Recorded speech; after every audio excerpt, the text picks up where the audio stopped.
leen jaajëfal si teewlu bi seen émission face to face amaat mbégte dellusiwaat di leen nuyu nag fañ leen daan nuyoo démb ak bërki démb kontaan lool jàkkaarloo ak yéen ndax namoon nañ leen te su ma wékkoo ci message ak ñoom seen appel yi ñuy jot xam naa ne yéen tamit xaw ngeen ñu namun daal même bu doon tuuti la tuuti galaxtaan donc face to face dellusiwaat tey nag suñu rentrée des classes la off mën naa wax ne benn saison la saison bu bees la ñu ubbi comme nouvelle saison de face to face voilà tey nag ma am mbégte mbokk yi jàkkaarloo ak kenn ci sama mag yi sama mag ñaari yoon sama mag bu weesoo rek ci affaire âge ak ñoom seen mais tam sama doyen ci li nga xam ne moom la ñu bokk muy journaliste te mu bokk nag ci le haut du ni nga ko waxee si tubaab xam nga yaa ma gën dégg tubaab bëgguma wax le haut du pavé vraiment le haut du panier voilà mi ngi ci le haut du panier donc ci top 5 journalistes yu mag a mag yi ci loo bokk macha allah may ñaan yàlla su ma màggee mel na moom ndax ci ñoom laay rootee sama mag yi muy Mamadou Diong xam ngeen ko bu baax kenn doo leen ko présenté ngeen koy lire ci bind mu rafet mi di ko déglu ci xel ak xalaat yu sell bi tubaab bu neex bi nu mu mënee tubaab noonu la mënee olof loolu la yàlla dogal ci moom muy journaliste di analyste politique di tamit consultant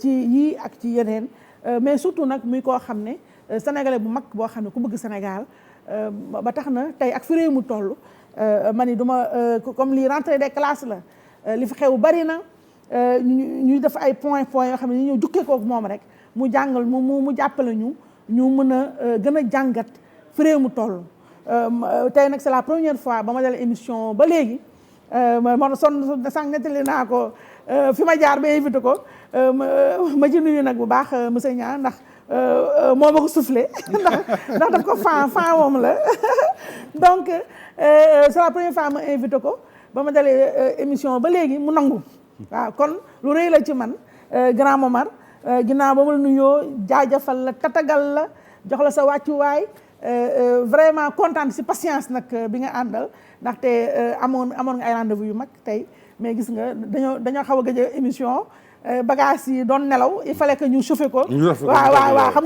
nga moteur bi moom foog nga chauffé ko tuuti donc ñu chauffé ko yooyu mais ba tey yaa ngi toog ànd ak patience kon ma gërëm la sant la ci patience boobu ak surtout nag ci ni nga répondre positivement suñu émission suñu invitation ma bàyyi la nga nuyoog sa soppe yi seetaan émission bi ak daal sénégalais yëpp nga xam ne yaa ngi seen biir xol. waaye Aïssata est-ce que man dinaa mën a wax sax ndax sama yaram a ngi daw ndax kàddu yi nga yëkkati jëmale ko ci man waaye maa ngi lay fay. di nuyu itam ñi ñuy seetaan. di wax ni xëy na yow namoon nga sénégalais yi. waaye sénégalais yi ñoo la dàq namm. alhamdulilah waaw xam naa ni ñu bëri ci sénégalais yi namoon nañu. sa jotaay ak émission bi. alhamdulilah ñuy ñaan yàlla nag dugg ci bisimilahi arrahmaani rahim. yeggale ko alhamdulilahi rabil alamin di ñaan yàlla lépp lu ñu fi wax. mu nekk njariñu askan bi parce que loolu rek moo ñu fi indi ñu bañ fee leble bañ fee fay bor di wax rek ngir sunu aqlay taala dëgg la jong ngir xew lu dëkk bi dëgg la jong yow Sénégal yi loolu lañ la xamee alors donc grand comme nee naa sujet dañoo bëri amul taxaw ñu njëkk a jukki li fi lëmbee depuis 2 mars ba léegi suma juumalee muy corona 2 mars Sénégal waaye décembre àddina boobu ba léegi mu ngi fi tere ñoo xappi tere ñoo nooyi ma dooree ak jàngat lan moo sa jàngat ci président Macky Sall ndogal gi mu jël ñu ngi ci première semaine bi muy lever état d'urgence lever couvre-feu bi ban jàngat nga ci am waaw li ma ci jàpp rek mooy mbir mi moom bi mu feeñee Sénégal muy le 2 mars tàmbali nu xeex bi ñëpp a ko rafetlu woon parce que dafa fekk jamono jooju président de la république mi nga xam ni moom la yàlla dénk réew mi bi mbas mi feeñee mu tàllal loxoom kujje gi ñooñu itam wuy si ko lu weesu kujje gi sax képp koo xam ni yaa ngi ci réew mi mooy ñooñu ñuy wooye force vive de la nation mu woo leen ñooñu fekk si ko sénégalais yëpp rafetlu li ñu ko fekki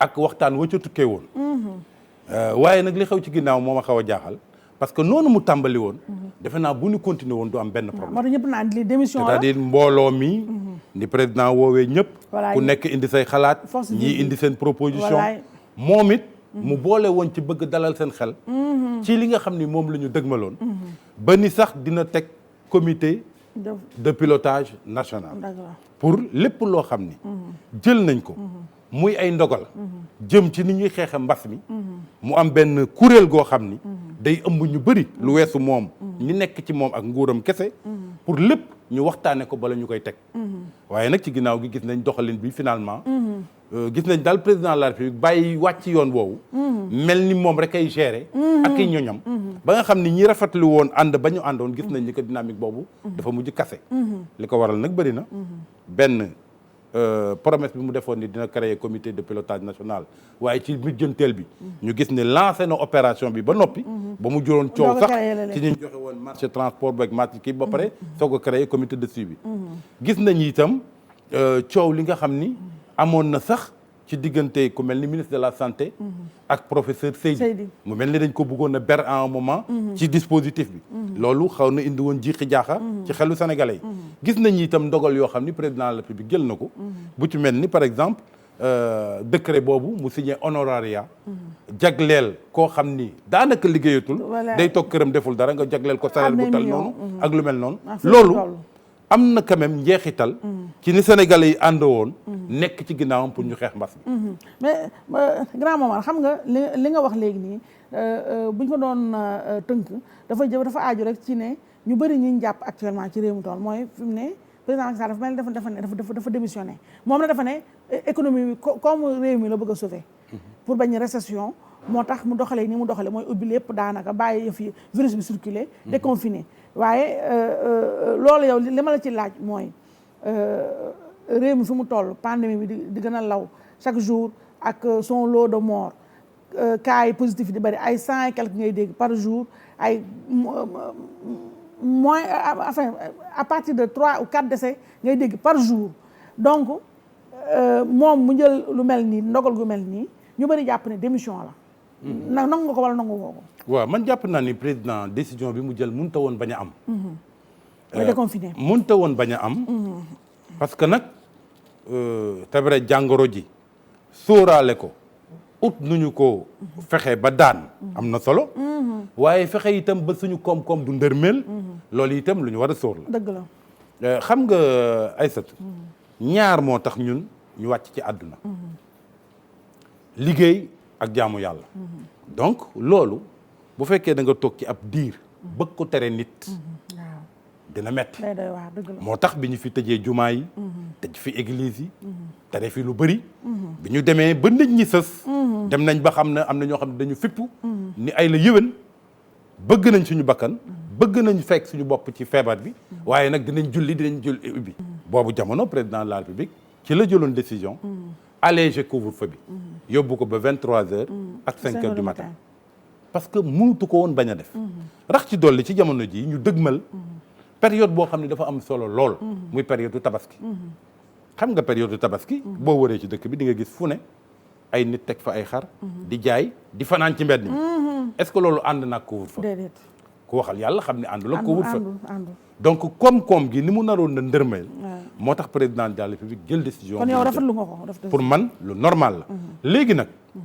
kañ lay jàpp ni état démissionné na mooy bu yëwanalee sénégalais yi ñuy dem di dikk activités yi reprendre ba pare te boolewu ci nag fexe noo xam ni ku nekk di nga am obligation geste barrière yi nga sàmm ko maanaam force de l'ordre yi mooy policiers yeeg gendarme yi ñu tasoon ci réew mi ci jamonoy couvre-feu ñu continuer tas jot na ñu jël leen bàyyi leen ci bëccëgee ñuy dox ci marché yi bërëb yi nit ñi di daje c'est important fi ñuy jaayee xar dem ci nit ñi pour di leen soññ képp koo xam ne geste barrière bi defuloo ko ñu delloowaat la ci yoon nga def ko da nga ne ñun dañoo jël ay code langage yoo xam ne en tout cas du méngoowul ak ñun suñu réalité et que buñ ko gënoon tropicaliser on va dire ci lay gënee muy distanciation sociale ak physique bi ñuy wax yow na nga am benn expression bu magnifique boo wax muy tubaab bu rëy nag proximité réduite am na sax foo ko jëlee kooku dama lay bàyyi nga tëgal ma yax bi fii waaw dama ni bi ñu sóoboo ci xeex bi li tax des fois mu xawoon a lompoñ tuuti mooy dañu mel ni ku doon toppandoo trop tubaab bi dëgg la gis nga coowal masque bi bañ na ko ba nga xam ne ni France mbas mi feeñ na fa. fekk seen gouvernement waajalul woon boppam ci mbirum masque. jamono yi dañ ñu woon ñoom. gouvernement bi maanaam dañoo fenoon daal seen askan. ne leen masque bi. itteewu ko noonu parce que ki war a sol masque mooy kiy faje ak ki feebar pour bañ koo wàll keneen. loolu la France. tegoon ci loxo français yi gouvernement français. ci loxo français yi ba nga xamee ni waajalul woon boppam ci masque. ñun tamit ñu toppoon loolu ba nga xam ni ay jamono bi mbas mi di soog a feeñ boo takkee masque sax sénégalais yi dañ lay reetaan. waaw waaye gis nga ci mujjantal gi. dem nañ ba xam ni France gouvernement moo tegoon loolu ci loxo français yi waaye amul lu gën. ci fexe ba wegu ci maladie bi masque. ci ginnaaw gi gis nga même ku fi solul masque ñu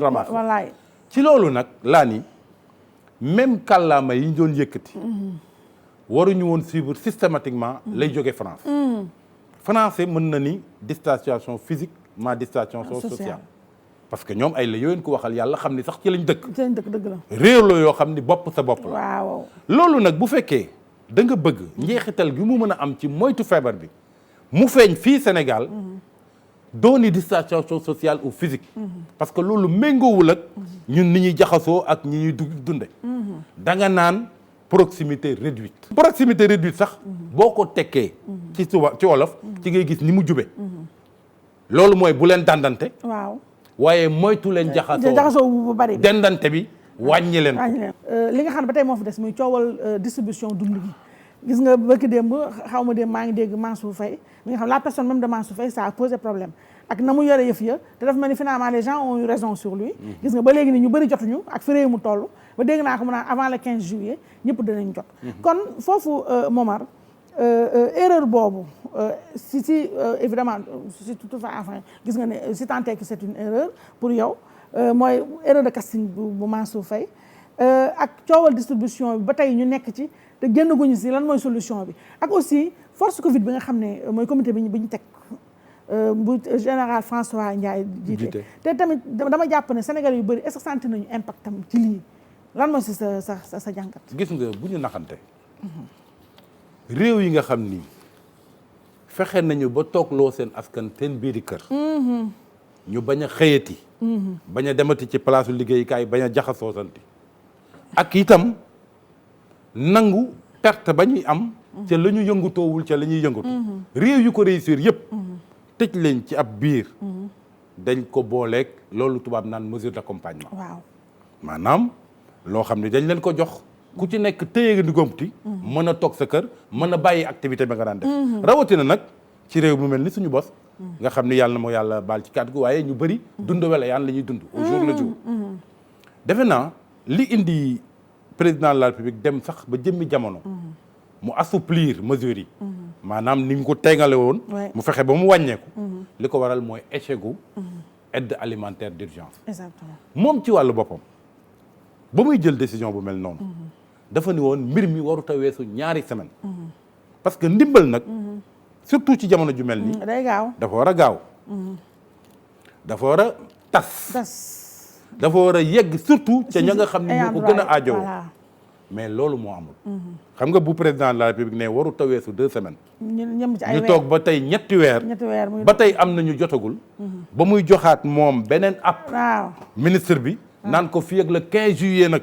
il faut que na lépp yemb kon moo lay wan ni donc échec am na ci woor wala échec bi nag warut a bett kenn parce que ni ñu doxalee mbir mi amoon na nu ko gën gis nañ réew mu mel ni Côte d'Ivoire nga xam ni jënduñu ay saaku ceeb di ko teg ci ay camion di ko séddale ci réew parce que logistique bi sax dafa rëy trop dafa rëy parce que foog nga jënd ceeb jënd li muy àndal yëpp jëli ay camion jëli carburant nit ñi dem ci jamono joo xam ni da ngay moytu nit ñi di dajaloo pour di wàllante mbas mi xam nga loolu amul na lu ko gën li ko gënoon a yomb mooy jël xaalis bi séddale ko ci nit ñi ci mu yegg ci ñoom ci système de transfert d'argent ku ci nekk fa nga toog la la gën a yitteel yaa xam lan la nga jënd ko bu ko defee jokkalante marché transport ak marché achat de riz du ci am ba nga xam ne coow li yëpp nga xam ni ràññe woon nañ ko du ci am ba xaw a sax yóbbu ci sénégalais yi ñu xaw a bàyyi ndiku ci nañu waroon toppee maladie bi xam ni lii nag mooy aali kallaj ji waaye du ceeb ak diwlin gi ñuy seddal. waaw mais comité bi nga xam ne sentir ñu impact tamit comité bi est-ce que am na sens dëggantaan. comité bi mi ngi doon amee sens. encore une fois mu ne pilotage. bu fekkoon président de la république. bi mu recevoir waa kujje gi. kujje gi wuyu ji ko. ku nekk yóbbaale ay proposition ni ko lii kat bu ñu sañoon nii lañ koy defee nii lañ koy defee moom it ay la yëwén ci jamono yooyu. mu ni leen li gën sax mooy pour won leen ni ñu ñëpp ñoo bokk xeex bi. dinaa créer loo xam ni mooy comité national de pilotage. maanaam ab kuréel goo xam ne lu weesu samay ministre ak ñi liggéey ak man. dinaa leen ci boole yéen kujje gi. boole ci société civile. bu ko defee ñun ñëpp ñu àndandoo yëkkatandoo dóorandoo. waaye deful lu mel noonu. dafa lancé opération bi. ba pare. ba coow li jub mu doog a rectifier mu soog a nag jéem a rectifier dabal indi comité de suivi. gis nga démb ministre Alioune Sarr. nee na mbajum kanam borom a koy faj. ñoom itamit réciprocité la ñuy appliqué. tëj nañu ñu dañ leen tëjal. mais est-ce que loolu doy na ci riposte. ak tamit lu war a tax Union européenne yabee ñu noonu ñun Sénégal ba ñu ne keccet yéen du ngeen dugg sama réew. waaw xam nga li Alioune Sarr wax démb. ni mbéjum kanam fa borom a koy fajal boppam. que ñun dinañ leen appliquer. réciprocité bu demee ba ibbi ñu nit suñuy frontière. waaw du guléet. gouvernement Macky Sall wax ko. waaw boo dee fàttali ko en 2013. maanaam at bi mu toogee ba pare. dañu yëkkati woon. ni dañuy imposer visa. ña nga xam ne ay doomu Europe lañ tey ñëw suñu réew. comme ñoom ni ñu koy.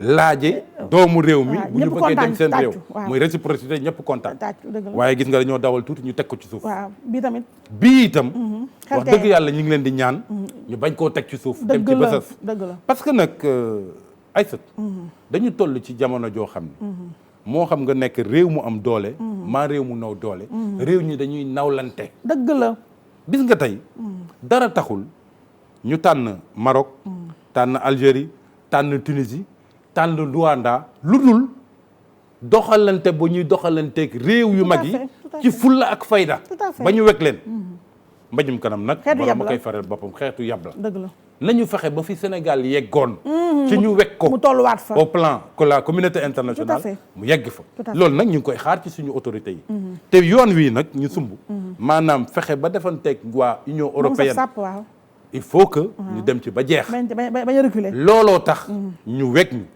parce que léegi réew mi noonu lay doxee surtout nag ci jamono joo xam ni président Macky Sall mi ngi woote nouvel ordre mondial waaw booy woote nouvel ordre mondial nag da ngay taxawee taxaw bu am fulla ak fayda ba tax réew yi ak luñ la ëpp doole dinañ la wekk naw la pour ñu jeexal ci Covid bi ndànk mun dugg nag ci politique bi mooy gis nañ ne Covid bi fii ci si réew mi laal na ñu bari ci ay kilifa ay ministre ay célébrité ak ñoomin seen te ñooñu tamit bien que malheureusement am na ñu bari ñoo xam ne gëmuñu Covid chaque jour ñu la ndax gis nga ko corona waaye corona baa ngi fi.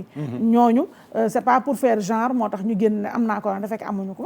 waaye am na côté boobu am na transparence boo xam ne quand même kilifa yi ak su ma nee kilifa nag mooy vraiment ñoom borom tur yi borom baat ñi réew mi xam nangu nañu ko fësal ndax ku ne xam ne comme ni nga waxee sànq secret médical am na kenn bu du woon mbas bi xëy na kenn du génne sa yëf ci mbedd mi waaye le fait que ñu communiquer ci loolu c'est à saluer.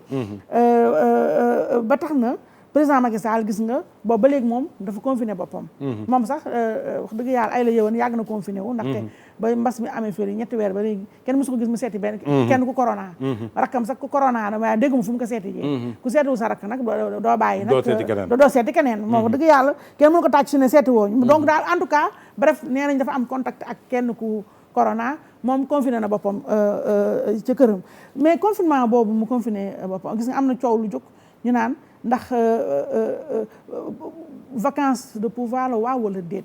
est-ce que Moustapha Niasse moo waroon toog en tant que président de l'Assemblée pour doxal réew mi wala déet mais moom boobu ba léegi nag moom président Macky gis nañu moom mi ngi ko ni doxal visioconférence ak nangam. foofu Momar vite fait rek loo ñu fi mën a may. waaw avant may tontu ci question boobu directement dama bëgg dellu si rek ci communication bi. ak li nga wax ni noonu la yenn kilifa yi nga xam ni. maladie bi dal na leen. taxawee nañ ko. ba nga xam ni y a eu quand même transparence ba ñu sensibiliser Sénégalais. c'est ça waaye sensibilisation bi des na. parce que man jàpp naa ni la nga xam ni moom la européens yi def. waroon nañ ko mën a def ci suñu réew. parce que bés bu nekk nga dégg ci réseaux sociaux yi. ñu ci tel ku la naan waaw wan ma ku mës a corona. waaw léeg-léeg nga dégg ku ni wan ma ku ni mës a faatu ci corona. loolu nag mënoon nañ ko régler. bu fekkoon def nañ li européens yi def maanaam wane ay image waaw mu leer ay nit ñu maladie bi sonal. ñoo xam ne laati kaaf nañu. xëy na mën nañ nëbb seen i image seen i kanam. waaye wane ko comme ni ko TFM dafay bërki dem. waaw sama ko yooyu parce que loolu li tax mu am solo. mooy dafay créer électrochoc ci bopp nit ñi. xam nga boo waxee nag ñun la il y a le secret médical à respecter. wala il y a la dignité humaine. wala les droits de l'homme ba amuñu sañ-sañu photo ay nit yu feebar. di leen wane. waaye européens yi. ay la yëbën ñun gënuñu leen gëm affaire droit de l'homme affaire de dignité affaire secret médical. waaye ba ñu tollee foofu. ci tiital seen askan ci feebar bi. ba ñu xam ni feebar bi am na. yorin nag doxalin bi nga xam ne moom moo war. loolu lañ jaar. ba ci ñun tax image yi ñu njëkk a gis. muy jóge Europe. di ñëw. tiital ñu. loolu moo tax bi mbas bi ne cël dugg ci réew mi ñëpp tiit mooy stigmatisation. waaw ku nekk taxaw xam ni lii kat ñu dugg nekk na lu mbir mu rëy. donc il faut que ci communication bi ñu dem ci boor boobu. léegi nag pour ñëw ci président de la République confinement bi mu def boppam. defe naa bërki démb. génn bi mu génn. def message bokk na ci envoyé Sénégalais yi image ko ni moom dara jotu ko. waaw loolu la waaw dafa isolé wu weddi ne waaw. weddi gis naa sax ci diggante bi. waaw ñu naan am ñu ko jiitu. di weddi naan président dara jotu ko waaye defe naa mënoon nañ ni patt pataaral. waaw ba bàyyi affaire bi jàll. ba bàyyi président de la République. génnal ba xam ni moom dina def message à la nation le 30. mu def ko. kooku mooy tontu bi gën. ci ñuy doon wax naan président de la République. nangam dafay war a waaye li liy wane surtout mooy njuumte bi nga xam ne président de la République def na ko. ci bi ñu ko falaatee ba noppi. te kenn séntu ko woon ci moom. parce que ŋaangu ko nag benn yoon. ci bi mu waree réew mi. di dagaat baataanu askan wi. waaw muy suppression poste premier ministre. poste premier ministre. kenn war ko ñetti yoon lañ ko supprimer ci Sénégal. bi ci njëkk. mooy le président Senghor. mi ngi ko defoon. bi nga xamee ni. digganteem ak président du conseil ba woon. Mamadou Dia. dem si yàlla si. amoon na xajam-xajam. ba ñu sax tuumaal ni Mamadou Dia da doon waajal Senghor coup d'état le 17 décembre 62. ci la jóge nag moom sukkandiku ci loolu pour wàññi doole Mamadou Dia. ak bicéphalisme bi nga xam ni moo fi amoon maanaam nguur goo xam ni ñaari bopp lay am. ci mu supprimer poste premier ministre. donc xam nga kon moom ñu nangul ko ñu bañ ko nangul am na fu mu ko tegoon. c'est ça. Abdou Diouf bi mu ñëwee. en 81. da cee teg ñaari at. fekk bi mu ñëwee 81 rek dafa jël Habib Thiam def ko premier ministre. ñu teg ci ñaari at. le 3 avril 83. mu dal di folli Habib Thiam jël Moustapha Niasse def ko premier ministre. ci diir gu gàtt nag. parce que dafa bëggoon rek ñu organiser référendum. bu ko defee ñu supprimer poste premier ministre. ci la ñu supprimer poste premier ministre. 83. ba en 91 en mars. mu créé waat poste premier ministre bi dénkaat ko Habib Thiam.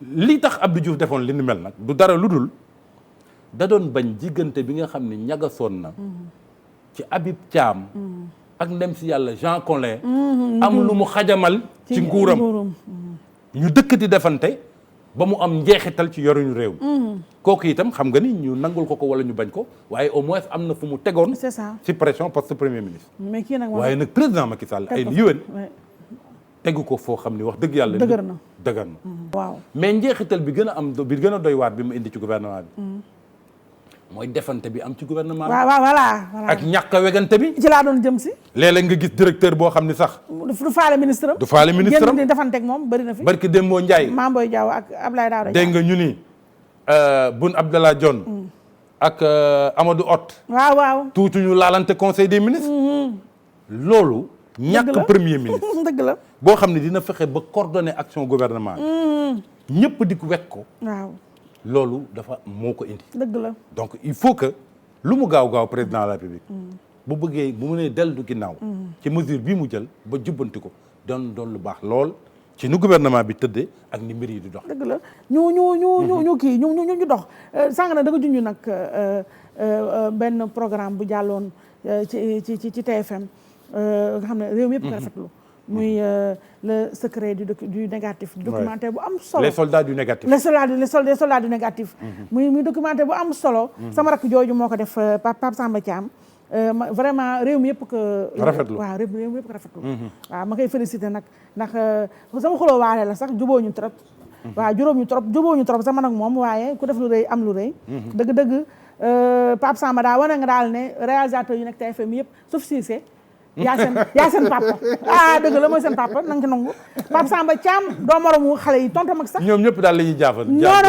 non vraiment Pape Samba def na un travail magnifique. macha allah sama rakk jooju.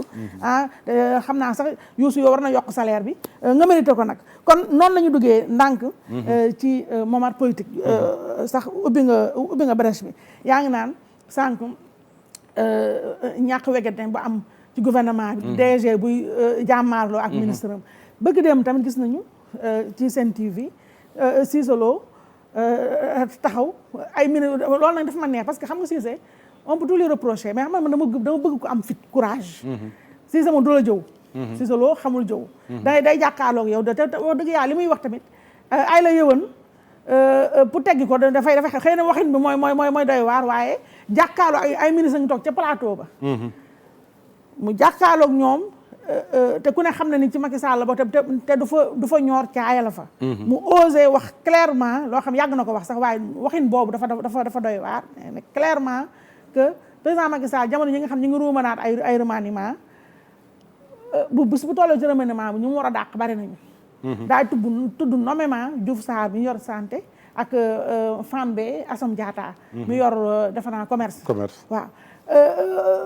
Momar loolu njàngatu lan la loolu affaire li fi xew. dégg naa la nga tudd fitam ak jàmbarte waaye man jàpp ma ni fit la ak jàmbarte. loo jàpp ne moom la. li tax ma jàpp ni du fit ak jàmbarte de la part de Cissé Lo mooy fi mu tooge la. parce que ab député la. xam na ni ki nga xam ni moo leen seefe ñoom ñëpp muy président Macky Sall mënulu ko dara la meilleure preuve mooy. ba ñu fi yëkkatee coow lii la ci ginnaaw coowalu deuxième mandat. waaw troisième mandat. waaw ku mel ni Sori Kaba. ba mu ko waxee ñu dàq ko. comme dàqam moom ak toogam ma nga yabu woon ca décret président Macky Sall. waaw mu dàq ko. dëgg la. ka nga xam ne itam defoon na ko ministre chef de cabinet. dëgg la Moustapha Diakhaté. voilà ñu dàq ko moom it ñu dàq ko. dëgg la waaye li ko wutaleeg Cissé Lo. waaw député la mooy moom député la donc mënaloo ko dara muy benn. waaw ñaareel bi itam. mooy dafa mel ni ku doon régler compte. waaw dafa régler compte nag. waaw parce que ñëpp xam nañ ni. mi ngi jël bëtam. teg ko ci maire de Dakar. dëgg la maire Dakar. donc ku mel noonu et puis nangu na ko sax nag. parce que ba ko journaliste bi ne. yow da nga toog ci plateau bi. di régler compte. ci sa biir parti. nee na ko waaw dama am compte yu may régler ci sama biir parti. dinaa ko régler waaw dëgg la. après ci la ëlbatiku ni Diouf Sarr. nulaar la. waaw mën nañ jàpp itam ci règlement de compte boobu rek la nekk ci mel ni ministre. du commerce parce que moom umpalewuñ ni dëggal na ko keroog opérateur économique la opérateur économique nag bu fekkee am na looy xaar ci ministre de commerce te amuloo ko xëy na mënu ko jàppaleen tëmbal ko xeer donc moo tax man jàpp ma ni tegu na ci fit deuxièmement itam jàpp ma ni daf koy wax parce que peut-être France am na daal compte yu mu mën a régler waaye bu loolu yëpp wéyee mooy parti bi daal lii yëpp li ko waral mooy parti bi loolu tubaab naan tare congénital maanaam laago boo xam ne daf ko judduwaale moo dal parti APR parti boo xam ni benn kilifte fa am kese ña ca des ñëpp nawlantewuñu déedéet kenn xamul kan mooy kañ déedéet parti bu mel noonu nag day pëccëxoo surtout nag bu ñu dégmalee ci fii ñu jëm nga xam ni kenn du wax kenn noonu la Macky Sall bëggee partem doxale noonu la ko téye parce que nag dafa nekk koo xam ne dafa am jaar-jaar te jaar-jaaram dafa am lu ko ci marqué li ko marqué ci jaar-jaaram mooy parti ba mu sokkee ko muy parti démocratique sénégalais loolu la ñu xam Abdoulaye Wade ma ko jiite woon say bu tànnee numéro 2 bu ñu dawee tuuti rek mu am ak moom xaar ma yàlla dàq la bañ ni képp koo xam ne yëg nga ba nekk numéro 2 ñu dagg sa bopp moo ko dal moom moo dal Idrissa Seck moo daloon Ousmane Ngom moo daloon tous les numéro 2 dëgg la moo tax jàngat googu mu am ci jaar-jaaram boobu moo tax bi mu jëlee parti moom mu ni man numéro 2 du ma ko am dak ci teg sax nag ni du ma sax structuré parti bi fa waaw parti bi nekk sa mboxloo bu ko defee man rek maay yor kilifteef gi. waaw ñetta des ñëpp. dañuy dara toll waaw. loolu nag moo jur lii nga xam ni. Matam moom Kébé. la ñu ràññee ci biir APR. alors Momar parfum de remaniement bi nga xam ne mooy am ni mooy yàgg nañ ko wax nag Macky Sall dina remanier dina nangam ak yooyu actuellement yaa ngi dégg mu gën a persistant. ba nga xam ne ministre Macky Sall yi nga xam ne wax dëgg fa yàlla woo leen jot leen sax dafa jafe. waxuma laa ñu toog ci émission gis na keroog ba mu discours. ñoom ñëpp songu télé yeeg rajo yi. xaaral ñu sax ku leen woo ku nekk woo na la man mii rek li ma jot si ay appel. kenn xamul nu mu toll. donc ku nekk woote nag ñoo xam ne. gis naa ko koy wax barki dem naan des fois pour jotaal leen ci télé yi jafe woon na. waaye bii yoon bi président waxee dañoo naaw ñoom ñëpp. télé boo xool rek ministre nga fay mu toog ay ñaar ak ñett ñi demul ñëpp ñi ngi mer. effectivement donc mu nekk mu tombé nag jamono ji nga xam ne ñii ñi ngi naan président Macky Sall dafa naa def gouvernement d'union day dugal ay kii dafay dugal opposition bi dugal nii génneel ñële mi pëccaxoo transhumant yi gis nga les conseils chaque conseil des ministres ñu dugal benn transhumant. waaw donc loolu noonu yëpp nag transhumant yi ñuy dugal gouvernement remaniement bi ñuy xeeñ ak gouvernement kii fi réew mu toll est-ce que foog nga ni nii loolu la ñu soxla ñun. waaw defe naa loolu bu war a nekk. jaadu na mu am ci jamono ji ñu toll. c'est-à-dire ndax lan fexe ba yaatal gouvernement bi li ko waral mooy.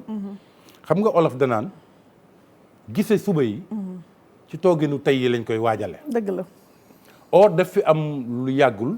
defe naa sax moom la ñu commencé suñu émission. bi président Macky Sall woowee kujje gi. bi fi mbas mi feeñee. gis nga taxawaayu kujje gi ni mu rafete dëgg la ñu dem wuyu ji ko. mu ni voté leen ma loi d'habilitation daanaka ñu ëpp ci ñoom kenn tegu ci baat. ñu votel ko loi d'habilitation. boobu ba léegi itam ñu ànd ak maandute. di ko seetaan muy def ak dindi. déggoo kenn ku ko ŋàññi ci ñoom. wala boog ñu ëpp solo ŋàññuñu ko. muy benn ñaareel bi itam lu jiitu mbas bi di ñëw gis nañ ni woote woon na dialogue national. le 28 mai. li ëpp aussi ci kujje gi. contrairement ak niñ daan taxawee ñu dem wuyu ji ko. dëgg la ba waxtaan commencé judd. ñaar yooyu nag bu fekkee am na. rax ci dolli ñu nekk ci jamono joo xam ni. lii ñu dëgmal dina metti lool. ci dëkk ko président de la République sax wax na ko nee na ñu ngi jëm ci récession. bu fekkee nag ba nga wootee opposition bi ñëw na. yor taxawaay bu républicaine. nga woote dialogue ñu fekk si la. ñu dëgmal jamono ju metti lii gën xëy na mooy bala ñu ciy toll dëgmal ko nga woo yaatal sa gouvernement. waaw quand même am ñoo ci woo ñoo xam ne ay kàngam lañu. waaw ñu mën dara. dinañ mën dara dinañ mën a créer déclic. parce que dañ toll ci jamono joo xam ni il faut que sax ci ñun xelu sénégalais yi. nga teg ci loo xam ne day créer déclic ci ñoom. maanaam espoir. waaw bu bees. dundaat. waaw ni lii kat am nañ ci ñoom yaakaar. day defal waaye li ma jaaxal nag ci gouvernement di ñëw ba mu koy dégg ba léegi. ñenn ci waa ku jege rek yaa dégg ñu koy yëkkati. dégg guma ko d'abord ci làmmiñu président Macky Sall. waaw man mosu ko dégguma itam ay jege ñaayam yu koy wax. waaw xëy na dafa am ñoo xam ni bàyyi nañ ko xel ci ku jegi. ba nga xam ni ñoo tax ñu koy wax. leneen itam mën naa ko seede ci ku jegi. ci ñi ma ci gën a ràññee bokk. yaakaaruma ni ibbeeku gouvernement. wala nekk membre ci gouvernement yi tel na leen lool. donc li ma jàpp mooy. bu fekkee nag président Macky Sall xelam dafa nekk ci ibbi gouvernement bi. def ko gouvernement d'union.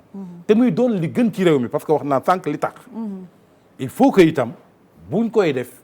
mu am lu mu teg ci loxoy ñooñu. parce que ñooñu. defe naa poste ministre titre leen. déedéet parce que nag ñoom duñ dugg ci gouvernement pour yàq seen dara. voilà loolu la ñu mën a weccoo. waaw dugg ci gouvernement wala ànd ak. Macky Sall ci gouvernement. bu dul loolu rek. ñu toog jàpp seen ñaam. ma xam ni fi ñu toog la ñuy toog. wala boog bu ñu nangulee Macky Sall dugg ci gouvernement am te yooyu réglé wuñu ko. xam naa ne sax dinañ dem même bu fekkee ne duñ ko fëtal ci kaw. ba d'accord ak moom ci mbirum 3e mandat. waaw ba mu am ñu mu ci jox garantie. waaw ni leen buñ ci tollee. xëy na du lu may siiwal.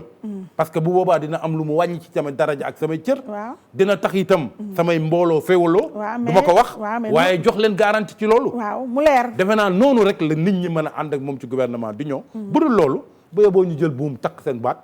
jox seen bopp Macky Sall te xam ni fu Macky Sall suuxee ñu suux foo ànd ak moom. waaw ndax loolu am na ñoo xam nangu nañ ko. mais gannaaw da ngaa dugg fu baax muy troisième mandat yi vite fait ndaxte émission bi kii gone ngeen neen li des bareetul muy troisième mandat bi boobu ba léegi mooy lëmbee àddina te comme ni nga ko waxee président Macky Sall fësalu ko xëy na il a ses raisons ndax dina dugg wala dugg boobu ba léegi pataaral la maye mais ma ngay tas réew mi ngi tas parteem Dauphinat bi yaa ngi dégg ñu ngi naan Mansour Faye la koy jox ak nangam mais li nga xam ne foofu damay convoqué li olof di wax ku iñaane sa dono sa day ñaaw président Macky Sall est-ce que warul lijjanti troisième mandat moo xam nu mu ko lijjantee mu am nu mu ko leeralee daal ba nga xam ne dëgg-dëgg réew mi nag dëgg-dëgg ñu mën a sóobu nag carrément ci yoonu émergence bi mu ñu diggoon moom bañ koy fal.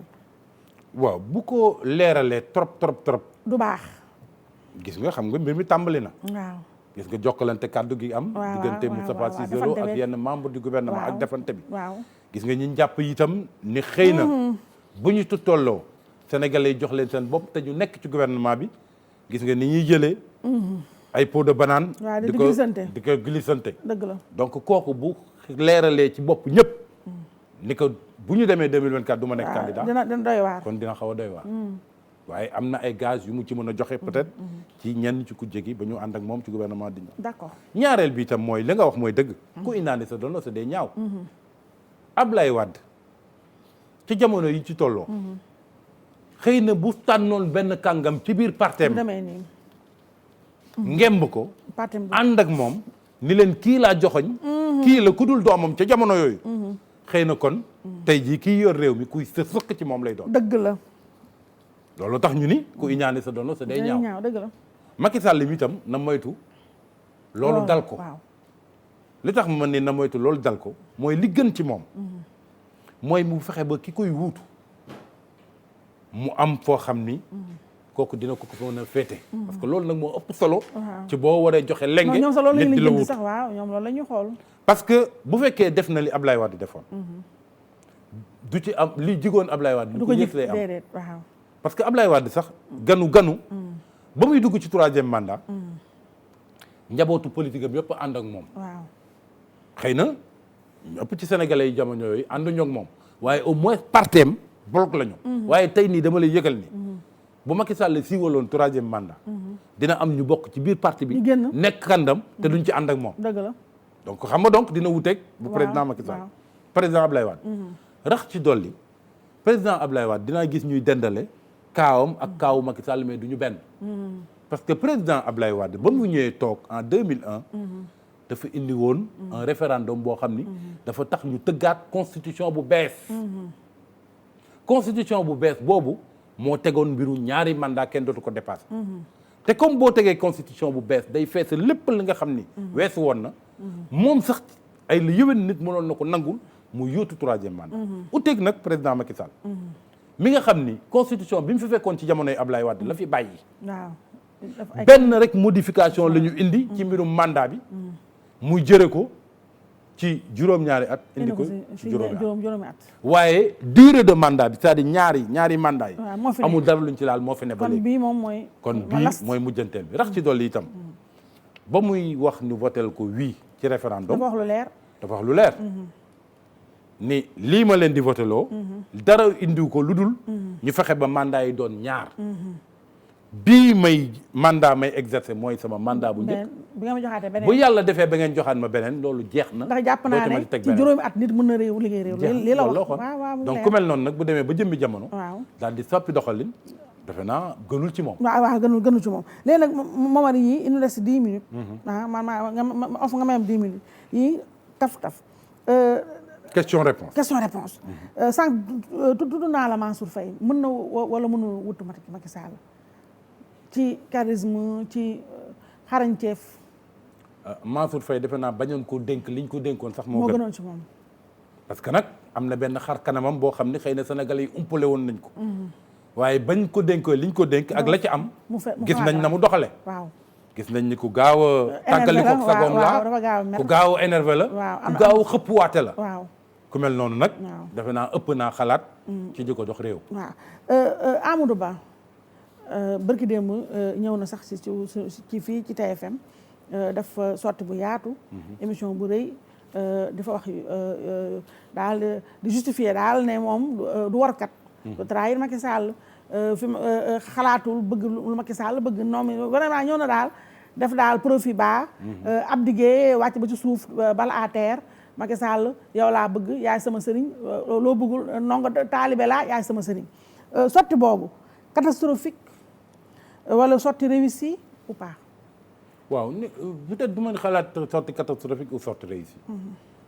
damay jàpp ne rek xëy na moom waroon naa communiquer. am na ay points yu bëri itam yu ñu ko doon xaar. ci communication mu gën ci sukkandiku. parce que surtout ci jamono ji ñu toll mbas mi. ak ni nga xam ne moom la ko suñu sénégalais de l'extérieur di dundee.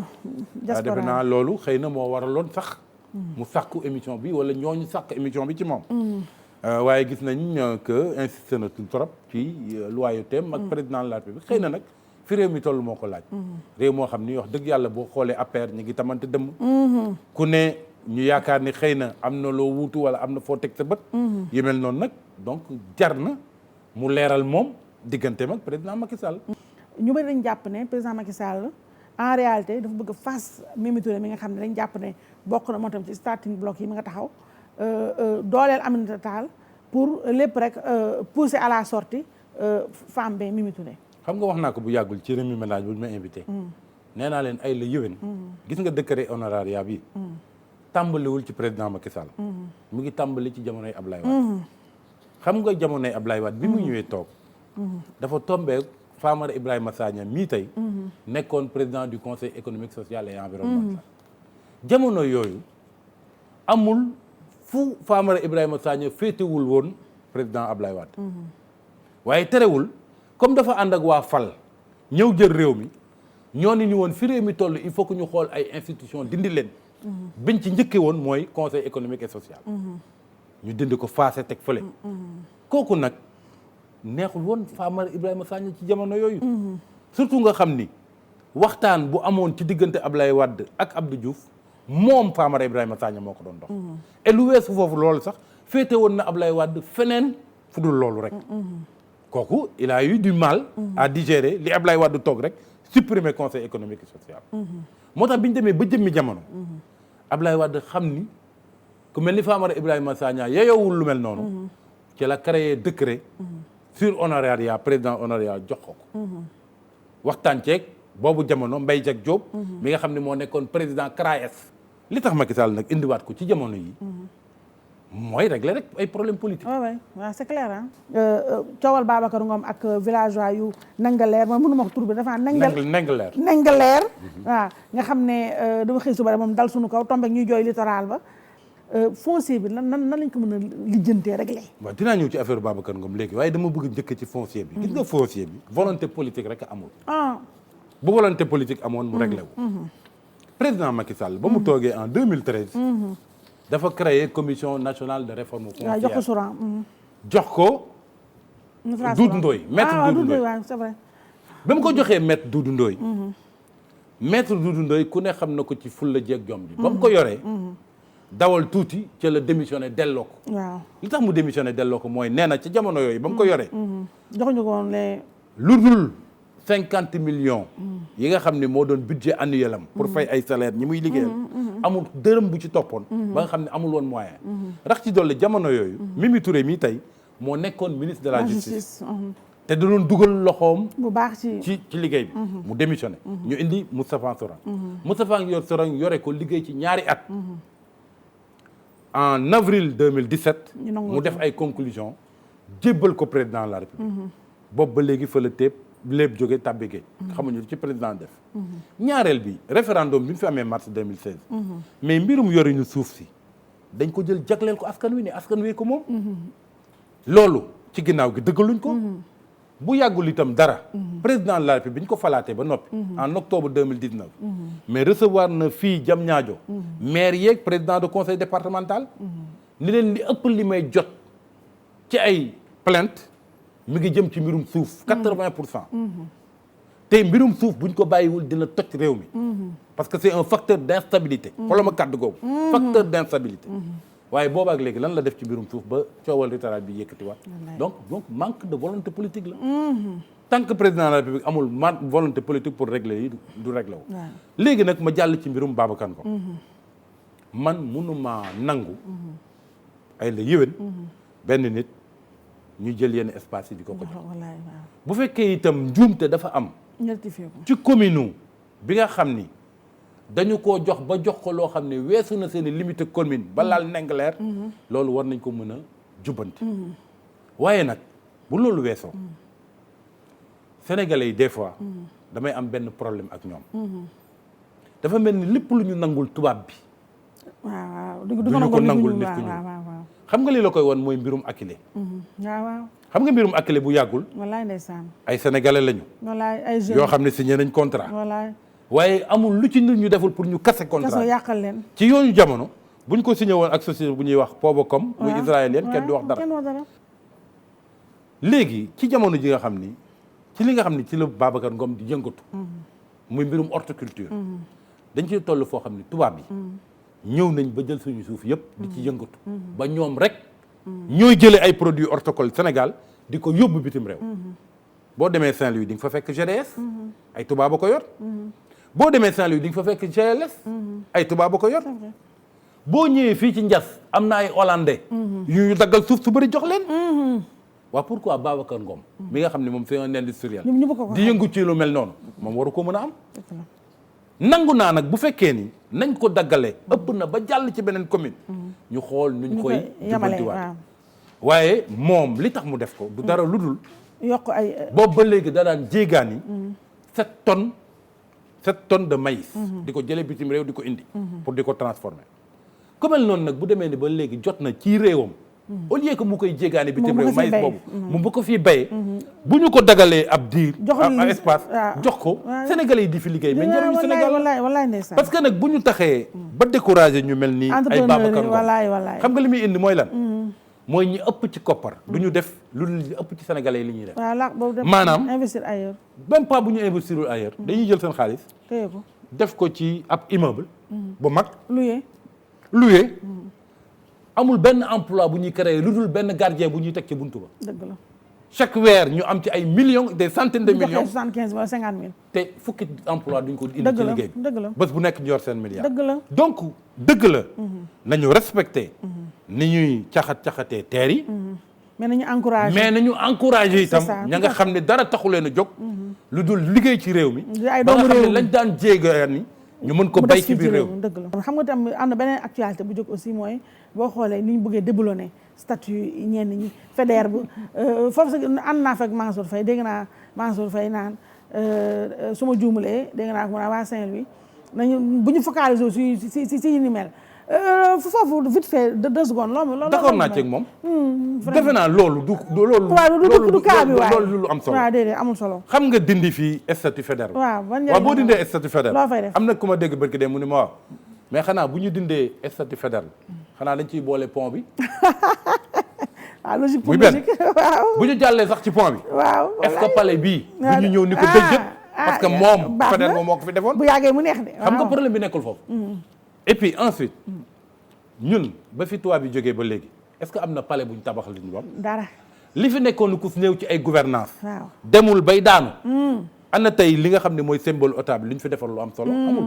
donc combat bi du foofu du combat ak ay statut combat bi combat mentalité la ci biiru xel tout à fait te loolu rek mi ngi commencé ci ñi nga xam ne ñoo fi nekkoon te doon ay royukaay nañ leen jëmmal ci ni ñuy jàngale xale yi dans le curriculum scolaire nañ ci def loo xam ni day fàttali nit ñu baax ñi fi nekkoon ak suñu histoire tout à fait et cetera loolu ëpp solo tout à fait ñetteel bi itam li tax mënumaa d'accord ci loolu mooy tey jii boo ko defoon xëy na nga jur fi coow lu rëy xam nga li la koy woon mooy lan bi fi Iba Der Thiam ak i ñoñam bindee histoire générale du Sénégal amul coow li mu indiwul ci réew mi kii naan man sama maam lii lañ ko waxal kii naan waxaluñ ma lii kii naan man lii laa toll et cetera gis nga tey ji boo dindi woon statut fédéral ba ñu war faa def keneen jëmmal ko maamu jàmbur keneen taxaw ni sama maam fi war a nekk donc problème bi vraiment nekkul foofu vraiment problème bi ci mentalité yi waaye du ci ay statut bu tax wallaay jong léegi nag yi nag yi gënaa dañ koy dëxëñ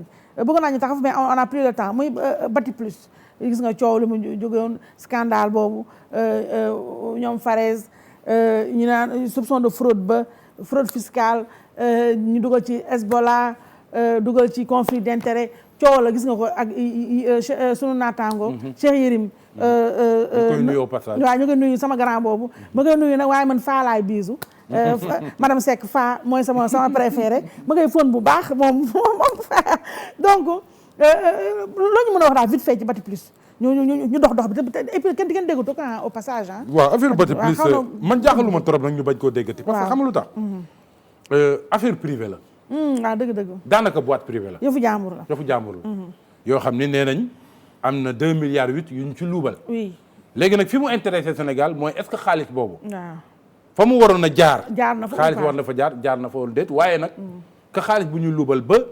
ka nga xam ni moo doon gérer coffre-fort bi. waaw femme ba mooy femme ba.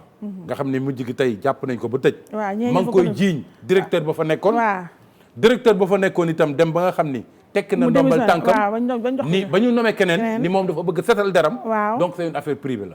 li tax mu dem ba am yenn écho yi du dara lu dul. ñaar benn liñ ni waa FBI ñi ngi ciy enquête. parce que dañu gis ni xaalis boobu. dafa doon financer Hezbollah libanais. maanaam terrorisme international. muy benn donc américains yi teg ci bët. oui ak la nga xam ni itam suñu naataango Cheikh Yérim wax na ko. muy loo xam ne gàkkal na quand même. deru gendarmerie ba ñu demee di def réquisition. waaw ni 650 millions lañ fa fekk. moom mu ni 4 millions lañ fa fekk. 4 milliards. waaw 4 milliards xam nga lu mel noonu. waaw dafa gab bi defe naa am na gab bi doy na waar. ba nga xam ne dafa mel ni dafa am looy tuumaal. c'est ça corps bu mel ni ak institution bu mel ni gendarme. looloo tax mujj gi mbir mi amoon coow li mu am. waaye ay la yëwén. c'est une affaire privée. waaw boo xam ni yoon teg na ci loxoom. ndaw saa ngi ci biir kaso bi. ka ñu joxoon directeur démissionné na ni moom dafa bëgg ñu enquête. waaw pour mbir mi leer. donc dañ leen ko bàyyi. waaw léegi nag ci lu jëm ci Cheikh Yérim. Cheikh Yérim nag waaw sama mag jooju. wax dëgg yàlla. suñu ndaataango la boo xam ni. waaw amul dara lu ko nit di sikk ci ni muy liggéey. déedéet wax dëgg yàlla koo xam ni. ñu bëri nawloo nañu liggéeyam. ak talent bi nga xam ni yàlla may na ko. loolu am na. tolof nag du ñàkk ci ay jaar-jaar. surtout nag ñu nekk ci réew moo xam ne ñun yàlla daf ñoo nattoo. ñuy wax ci nit ñi bu ñu gën a ñu donc duñ ñoo baal dara. waaw duñ ñu baal dara képp ku ci fakkastalu ci ñun. waaw ñaan ma ko yàlla naan la jeex. waaye benn dinañ la dëggaate. nappaaja la. suul say jëf. wallaay te loolu nag la ñu ràññee ci réew mi. te wax dëgg yàlla. loolu yàlla nañ ci yàlla musal. Cheikh Yérim daal man daal doo xam sax looy wax doo xam looy wax.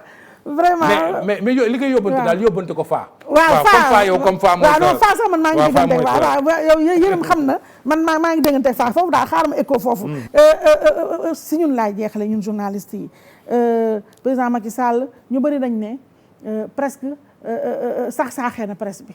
mooy ku fi am tur yow de gis nga dégguma la fa waaye dafa naa yow yaa presque dernier mohican mais ñu baaxkat yi si journalistes yi ñëpp jël na leen. ñii mu taf si wetam xeetu noppi waate la ñii mu am ay bagages yu mu leen dénk kenn ñemetul wax ak yu mel noonu sama xeet gi moom xam naa ñu sax xam nga dañ noo teg fee de côté.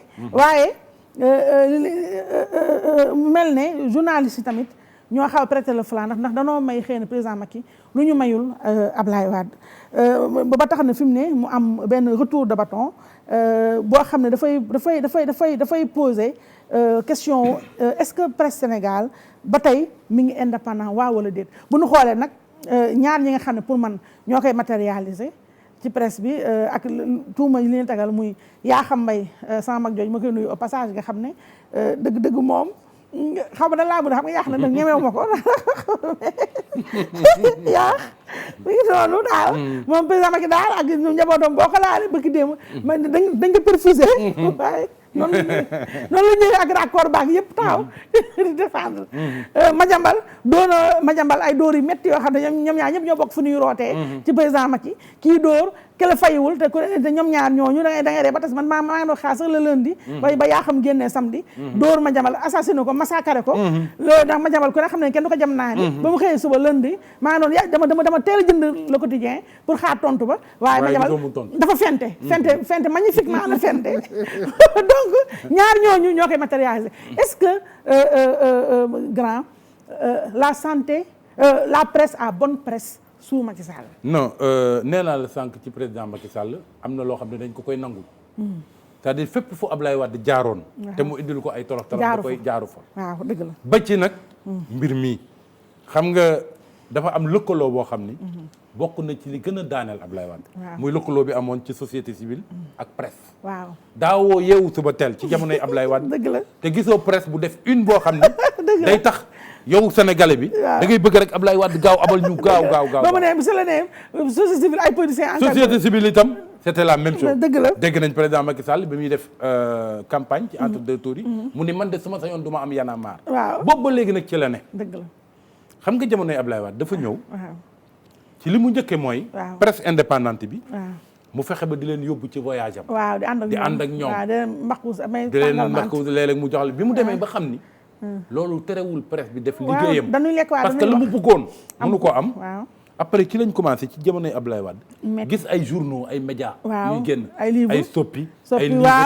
ay muy génn sax moom ay Farba Senghor génneel la mu yore woon comme rajo l'Express ak yu mel noonu ñu ne nañ ko yoral suñu bopp waaye ci mujjantel bi gis nañ ni ko terewul comme Ablaye Wade ànduloo woon ñu bëri ci presse bi am na lu mu ko jural wallaay kii nag dafa ñëw moom doon nandite dal di waabale yaatal indi teg xaw a phagocyté nag waaw phagocyté na nag loolu moo am phagocyté na loolu ku waxal yàlla waaw ni phagocyté nañ presse parce que bu fekkee ñi ëpp ci journaux yi wala yi fi gën a mag wala ñi fi gën a ràññee ñenn ñi am na ñu ci nekk membre sax sa gouvernement ñenn ñi say xarit lañu ba di ko revendiquer ñëpp xam ko ak ñoo xam dañuy toog moom leen di woo même bu ñu bàyyee sax poste directeur de publication bi jox ko keneen lépp lu xew seen journaux ñoo ko fay kii donc dafay xaw a dafa am beneen vecteur bu am solo bu feeñ te kenn mënu fee nëbb loo xam ni mën nga koo def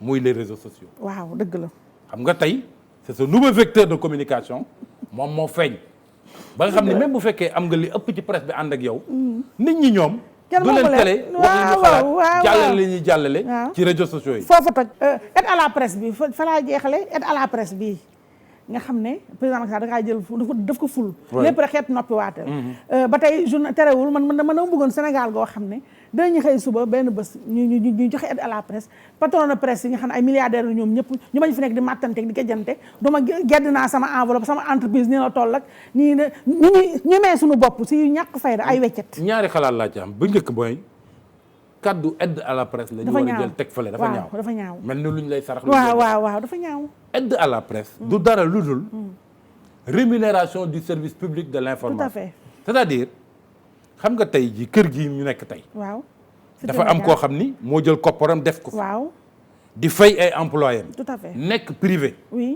waaye terewul lépp loo xam ni gouvernement bi mi ngi koy def ba ci mbas mi tey ci ay action yéen a ngi koy feeñal di ko promouvoir di ko wax di sensibiliser yeneen secteur privé yi tamit noonu la ñuy def tout à fait léegi loolu te RTS la waroon kese ak Soleil mooy média d'état waaye yéen a ngi koy def dëgg la loolu la ñuy dem ba jëmmi jamono état bi jël ci gafagaam nit ñi kat ñi ngi may jàppale di siiwal yenn yi di wax askan wi naa leen ko dampe loolu mooy aide à la presse donc nañu bàyyi terme aide à la presse di wax rémunération service public de l'information par le privé muy benn ñaareel bi itam ni ñu koy joxe nii jël ko def ko koppar di ko séddale mën naa dakk mën nañu xool kër yi nga xam ni sartoon na ñoog li leen war ñu wàññi impôt yi wala bu ñu waree jënd matériel ñu exonéré leen ko xool yu mel noonu bu ko defee pëccëxoo du am séddoo ay enveloppe du am ay takk jabar ak jënd ñii koy jël aussi ñu leen di jiiñ ni bu ñu ko jotee takk ci ñaareel wala jënd ci oto bu bees bu ko defee du am loolu daal lu ñu war a xoolaat la Momar Diong sa émission nee na jeex na merci nga tàggatoo en tout cas kontaan naa trop ci échange bi defe naa rentrée la boo xam ni Sénégalais yi xëy na mën nañ ko rafetlu yaa ko jëmbal gis naa ni itam ni nga ñëwee tey moom wax dëgg yàlla wane nga ni tey yaa ngi ñëw yow nga ñëw feelu sarak non ba pare nag moom man nag yow dugal naa la ci xam émission dafa am actionnaire majoritaire yow dugal naa la ci actionnaire yi yaa ngi ci biir mooy actionnaire yi mooy saa yooyu neex li ñuy ñëw mu nga ñëw tey bëgg naa si waat mu nga ñëwaat loolu nag moom